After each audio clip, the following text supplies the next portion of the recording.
Bawa lori buka puasa dengan Kenapa driver lori. buka puasa dekat bawah lori? Itu soalan pertama. Sebab semalam kan balik daripada Baling Kedah. Okay. Lepas tu sampai yang ada cuma McDonald yang buka kan kat R&R.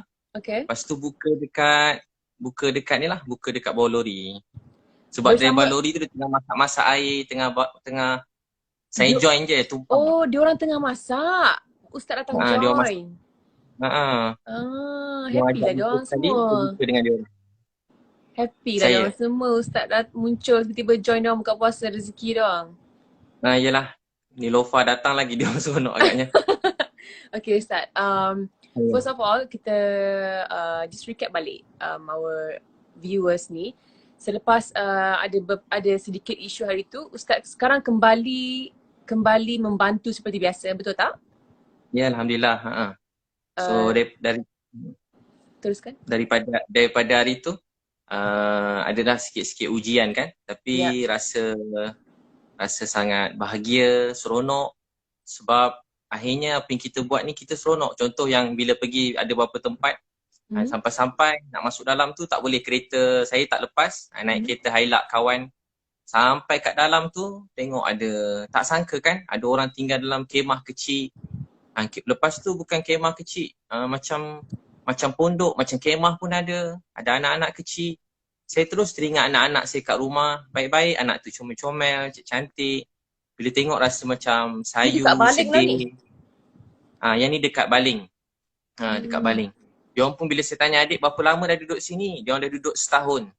Bila dengar setahun, saya kata setahun duduk macam ni, saya kerja berlawan dengan nyamuk. Nyamuk boleh tahan banyak. Ya ke? Ya Tak nampak Allah dalam kamera, nyamuk banyak. Nyamuk banyak. Dia kata malam-malam hidupkan obat nyamuk. Lepas tu tengok baju-baju dia orang lipat, tapi lah dalam kemah kan. Dia buat tandas macam zaman-zaman dulu, macam kita mana? saya pernah masuk pedalaman, dia orang cuma gali-gali sikit, dia orang bawa air letak dalam bekas, dia orang angkat sikit ada gali. Bila saya tengok tu, tapi adik-adik tu baik-baik, sabar, rasa macam bila saya kata jom, saya sampai selalu saya tanya, jom pindah, kita cari rumah lain sewa. Biasa semua keluarga kalau tu cakap macam tu, dia macam tak percayalah. Dia bayangkan kalau sewa nanti kena bayar. So saya kata dia tak apa, saya tolong bayar insyaAllah sampai bila-bila selagi hidup ni saya bayar. Mana-mana rumah ada pun tak apa. Berapa pun kita cari je rumah mana adik nak, kita pergi. Tapi dia orang macam, tak payahlah Ustaz. Dia orang macam tak percaya sebab yelah kan selalu orang bila datang kan macam nak bawa pindah, nak tolong. Tapi kan macam susah sikit. Berapa besar keluarga dia? Keluarga dia, anak dia, adik-beradik dia, 1, 2, 3, 4 orang kot, 4 orang. Jadi macam mana Ustaz boleh jumpa keluarga-keluarga macam ni? Ada orang bagi info lah. Saya memang ada banyak list-list yang saya dapat. Saya ada pernah sekali saya buka dekat Facebook nombor handphone siapa nak perlu pertolongan musim PKP ni kan. Sebab saya tahu dulu kalau saya ingat masa saya anak 1, anak 2, kalau 2 hari tak kerja je, saya dah tak ada duit dah. Nak beli susu anak pun tak ada duit dulu-dulu. Jadi bila saya tahu orang dalam keadaan yang panjang ni mesti bukan senang lah. Memang dah sebulan kan, mesti banyak yang putus nak cari rezeki, susu anak-anak. Ustaz, sebelum kita cerita betul tak? Okay. Lepas tu saya pun cuba ajak dia orang cari rumah. Dia orang pun tak pernah terfikir nak cari rumah. Sekali bila dapat rumah tu rasa, dan dia orang alhamdulillah dia ketua-ketua masyarakat di sana, YB semua dah banyak bantu mereka nak carikan rumah. Tapi yelah, begitu kan ada proses kan. Betul. Tapi alhamdulillah saya cuba, saya tak apa, saya kata bila-bila dia orang pun dah janji ada nak buatkan rumah. Tapi saya kata yelah nak buat rumah musim PKP ni bukan boleh siap sehari rumah kan. Jadi saya pun bawa dia rumah sewa. Dan saya pun carikan katil, tilam, cari barang-barang dapur semua sekali belikan dekat pasar raya, terus letak kat rumah. Dia ni pun last sekali ada tak video ni dekat Facebook ataupun YouTube Ustaz nanti? Ada, saya letak kat Facebook. Sudah ada? Abid Liu tu. Ada. Baru yang tu dah masuk. Ada. Okay, nanti kita tengok. Last kali apa jadi dekat family tu? Lepas tu, biasanya dia orang macam terkejut. Bila cakap tu macam terkejut. Tapi saya suka bila last sekali. Walau dia keras, bukan keras. Macam dia macam faham tak faham apa terjadi. Last sekali mesti dia nangis. Bila dia nangis tu lah ubat hati kita. Anak-anak tu senyum. Tengok dia orang senyum tu jadi. Tadi kita menangis tengok rumah dia. Saya dah tahu keadaan keluarga ni dah 2 hari. Bila terstop sekejap tu saya macam mana nak pergi juga. Saya ini fikir juga. Ini yang ada Ustaz kongsi dengan saya tu ke? Ada kita WhatsApp tu kan? Ya. Ada yang satu keluarga yang baru tu. Yang tu lah gambar. Ini tandas dia? Ini ke? Tu tandas itu Betul ke rumah keluarga tu yang ni? tandas betul betul. Yang kita yang share tu. Ini Yang kita, rumah yang dia. WhatsApp. Nah tu rumah dia. Macam Dan ini pondok dia daripada sebenarnya jauh. kalau tarik canvas tu memang macam pondok tu buka 4 kayu je, 4 6 Ini kayu ini tanam. kebun apa ni? Dia Kawasan dalam apa ni? kebun getah. Dalam sangat kebun getah. Kebun getah. Dalam kebun getah. Lepas tu saya cepat, saya pun balik sebab bila dah pergi satu tempat tu orang makin ramai datang kan. Macam yelah dia orang dengar Ustaz Liu datang, dia Ya orang pun Allah, ya sampai Rabbi. ramai-ramai gitu. Tengoklah tandas dia ni. Itulah tandas dia kan. Tengok kalau memang satu malam tak boleh tidur menangis tengok tandas tu. Ya Allah Tuhanku. Ustaz, Tapi saya bila happy semalam Lofa. Bila semalam keluarga dia hantar gambar, keluarga dia baca Yasin, dia sekeluarga dah duduk rumah baru dan dia orang pun doakan saya. Bila saya tengok tu saya kata inilah hadiah yang sangat bermakna dalam hidup saya. Saya selalu takut. Takut Allah marah, takut yalah kita bukan kenapa Ustaz sempurna. takut Allah marah kalau bila Ustaz dah buat satu benda yang sangat besar untuk lagi-lagi untuk mereka tu yang dah lama setahun duduk dalam keadaan macam tu. Kenapa Ustaz Saya masih rasa takut? macam kenapa dah setahun, baru hari ni saya tahu keadaan mereka. Dah setahun, Oh tak, baru okey. hari ni saya tahu. Jadi rasa bersalah. Jadi bila dia hantar baca Yasin semua sekali, saya rasa doa mereka tu buat saya rasa happy, gembira. Dia kepuasan kan macam Puas. dia Orang yang perasaan tu sampai jadi macam ketagih tau. Bila kena stop tu rasa betul. macam, kalau kata macam rasa macam seronok tengok buat kerja tu macam satu hari. Saya pergi mana saya niat dalam masa 6 jam tu saya nak selesaikan mana-mana tak ada rumah terus carikan rumah macam tu. Okey So Ustaz. saya niat teruskanlah sampai ujung tahun ni. So Mhm. niat saya macam itulah tahun ni punya niat yang baru begitu. Bila hari tu saya ada luahan, saya ada buat luahan lah. Saya cakap macam kenapa kita perlu hentikan apa ni orang yang sanggup beri bantuan dalam semua bentuk dari segi wang, tenaga, waktu dan semuanya. Macam saya cakap ke Ustaz, saya sendiri kalau saya nak bantu mungkin most of the time saya boleh bantu hanya sekadar menghulurkan wang ringgit. Tapi saya mungkin tak ada time, saya mungkin tak ada tenaga nak turun padang, nak pergi ke Baling Kedah, nak pergi ke mana-mana tu. Nak cari rumah dalam kebun getah, saya tak ada, mungkin saya tak ada tenaga kudrat tu ataupun saya tak ada masa. That's why saya cakap macam insan seperti Ustaz ni mungkin satu dalam sejuta. Walau sekaya mana pun orang tersebut. Jadi, that's why saya cakap kalau one day saya minta Ustaz doakan saya supaya saya juga ada boleh mampu buat seperti mana Ustaz buat. Maksudnya, dan Ustaz dah buat benda ni daripada dah lama dah. Kalau mereka tu yang dapat rumah semalam tu hanya di dunia ni bacakan Yasin dan juga berdoa, dekat akhirat tu tak tahu dah apa istana yang Allah dah binakan untuk Ustaz. Jadi saya Amin. cemburu sebab apa tahu? Saya cemburu ibarat bila saya tengok Ustaz punggah barang-barang dari lori masa the first week of PKP, masa nak bantu frontliners semua kan. Saya cakap apa tahu? Ustaz sekarang tengah berebut benda yang orang ramai tak berebut. Ibarat macam kalau ada kontes nak menang kereta Ferrari, Ustaz seorang je tengah beria-ria nak menang kereta Ferrari tu dekat dunia lah. Tapi kita bagi gambaran untuk akhirat tu. Faham tak? Maksudnya kalau ada kontes untuk menang istana dekat syurga, Ustaz seorang je yang kita nampak lah ni apa yang saya nampak. Tapi Ustaz, ramai sangat rakyat Malaysia lain yang membantu secara diam-diam, yang buat banyak sangat, yang beri sangat banyak bantuan. Tapi mungkin dari segala segi, maksudnya turun padang, wang ringgit sendiri dan juga masa tu mungkin tak ramai. Jadi Ustaz dan antara mereka maksudnya Ustaz dan juga mereka-mereka ini sebenarnya berebut benda yang ramai tak berebut lah. Jadi saya macam buru. Masya-Allah. Dan Nilofa pun dah banyak memberi semua sekali kan. Allah, yalah saya tahu Nilofa punya apa dipanggil? Ni lah, banyak telah memberi, berkorban, bantu ramai kat luar sana. Kita sama-sama sebenarnya ramai yang buat, saya tumpang-tumpang je. Ustaz, Tapi saya rasa macam ramai tak yang menghulurkan bantuan melalui saluran Ustaz ni? ya Alhamdulillah, mula-mula saya memang infak. Niat asalnya saya niat, saya sebenarnya pada dulu buat kerja macam ni lah. Memang daripada saya kecil, memang inilah minat saya. Pada 12 tahun. Tapi dulu tumpang orang lain, duit orang lain. Masa tu Sekarang? orang-orang kaya pergi mana-mana, saya beri tenaga saya lah. Saya memang pada 12 tahun, Sabtu Ahad je saya masuk kampung asli ke pedalaman, memang kerja macam membantu, berkhidmat, berkasih sayang sampai berdakwah sikit-sikit. Saya selalu bahagian tukang buat tandas masuk pedalaman. Alamak. Saya tukang bahagian masak-masak, angkat-angkat barang, beg-beg pakcik-pakcik, ustaz-ustaz tu daripada 12 tahun. Sabtu Ahad je atau cuti sekolah November, Disember je saya pergi khidmat macam NGO ke masyarakat tu lah. Tak pernah ada kat rumah. Sampai kadang mak saya pun macam sedih lah, jarang ada kat rumah. Sampai saya kat universiti macam tu juga. Setiap kali cuti SEM je, saya akan pergi pedalaman-pedalaman. Tapi bila saat Allah beri rezeki saya lebih sikit, saya rasa macam happy. Sebab saya dapat guna duit saya sendiri. Macam happy tau. Setiap kali keluar tu memang macam keluar kali ni, dalam poket tu dah keluarkan duit cash banyak-banyak kan. Nak seronok macam ulur pakcik-pakcik makcik. Dulu duit RM1, RM2 kan. Sekarang giliran kita untuk I'm back guys. Okay. Okay. Ada. Saya nak Mak saya kata dulu kita susah. Sekarang giliran kita untuk sayang orang lain.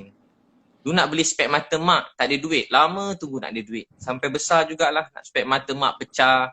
Mak tak pernah pakai mask, teringin nak pakaikan, nak belikan mak mask. Tapi tak ada duit.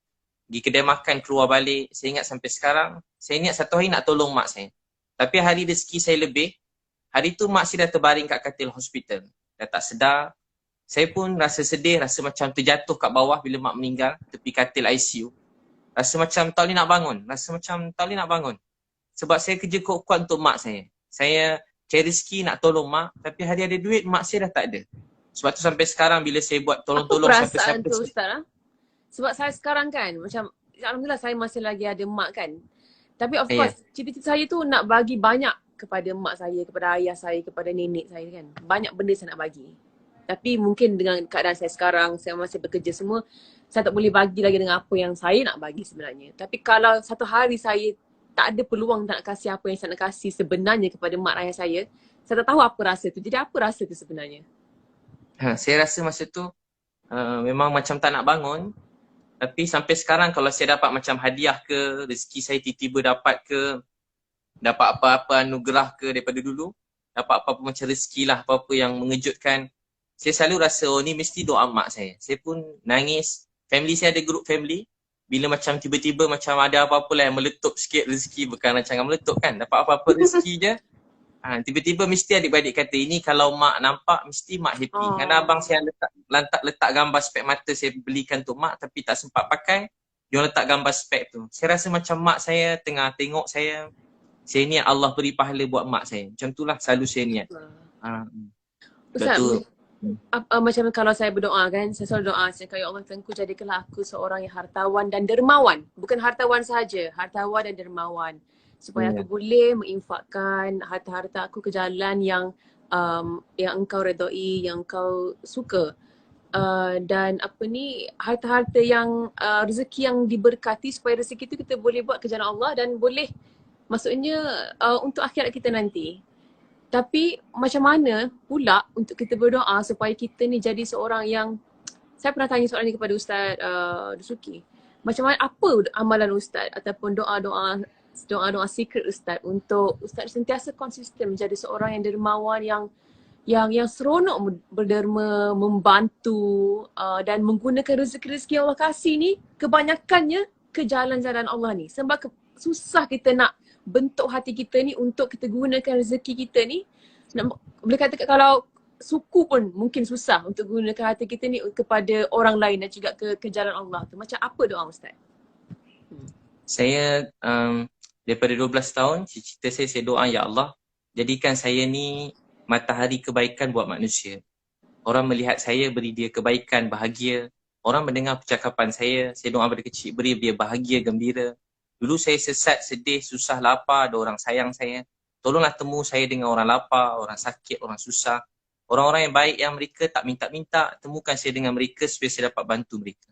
Sebab tu kalau saya tengok orang, kadang-kadang orang cakap dia jahat ke, maaf, kadang orang kata, Ustaz kenapa tolong dia? Dia jahat, dia tak guna, maaf. Dia ni keluarga dia begini, kadang-kadang dia kata dia ni degil, kerja tak senonoh, isap dadah, macam-macam. Saya selalu cakap, kalau betul dia isap dadah, kalau betul dia tak guna, kalau betul dia ni jahat, kalau betul dia begitu-begitu. Kalau betul lah. Tapi saya yang konon-kononnya ustaz, berceramah, berjanggut, hari-hari cakap agama, kebaikan. Kalau saya tak tolong dia, apa saya nak jawab depan Allah nanti? Saya selalu fikir, bukan soal dia hidup ni. Hidup ni sebenarnya soal kita. Apa yang kita beri dalam hidup. Tugas kita bukan nak nilai orang baik atau jahat. Tugas Nabi Muhammad bukan kata haram halal sahaja.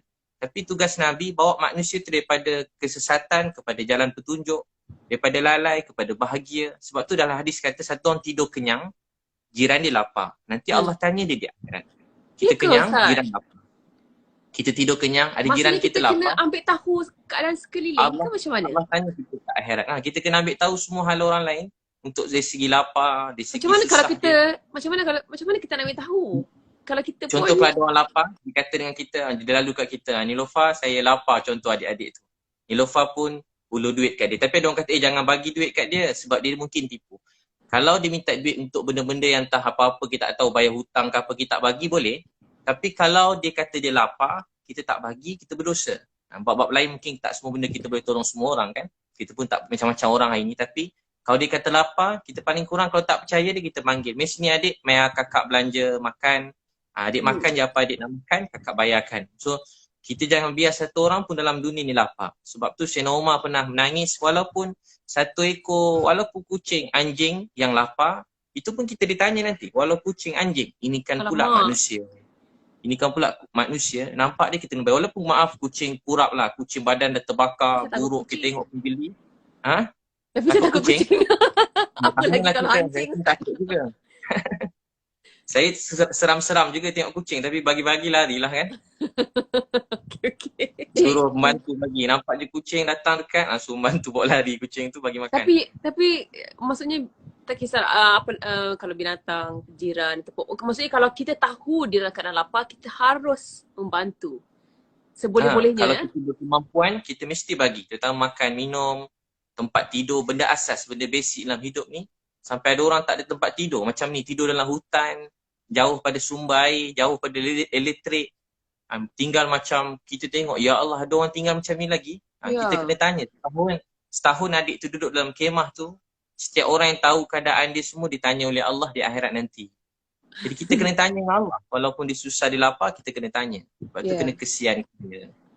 Macam sebelum tu kan ada kan orang dalam tempat macam sampah, kalau Nilofa dia tengok sebelum tu. Saya tengok. Dia tinggal. Yang ada pakcik terbaring tu ke? Pakcik terbaring kan. Walaupun tempat tu foto ada orang cakap begini kan. Tapi soalnya bukan dia. Soal dia dengan Allah. Tapi soal kita yang melihat. Jangan salahkan orang lain. Ada orang pula salahkan orang, salahkan kerajaan, salahkan ni. Kita jangan salahkan kerajaan ke. Dia orang dah berusaha, dia dah beri yang terbaik, dia dah cuba. Hidup ni kalau kita menyalahkan orang, hidup ni masalah tak selesai. Jangan pernah dalam hati kita niat nak salahkan siapa-siapa. Salahkan diri kita. Dunia ni tak boleh berubah kalau kita menyalahkan orang lain. Untuk jadi bantu orang bukan mesti kena jadi orang besar, bukan kena jadi orang kaya.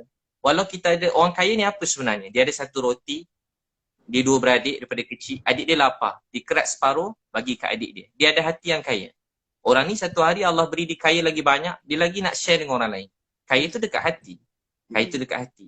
Walau kita ada semua kan, macam saya masa hari tu duit banyak. Tapi hari tu mak dah tak ada. Rasa macam duit banyak ni pun dah tak ada harga sangat. Jadi apa yang buat duit tu ada harga? Bila kita boleh bantu mak kita, kita bantu ayah kita bantu adik kita boleh bantu jiran, boleh bagi budak-budak tepi jalan makan, miskin. Bila kita menangis tengok orang susah, tu orang yang ada hati perasaan. Tapi Allah beritahu apa? Ada orang penipu dalam agama. Ara'aital ladzi yukadzibu bid-din, fadzalikal ladzi yad'ul yatim. Siapa penipu dalam agama? Dia tak suka tengok orang miskin, anak yatim. Bahkan dia tak suka nak tolong orang miskin, anak yatim. Bahkan dia tak suka tengok orang tolong orang miskin, anak yatim.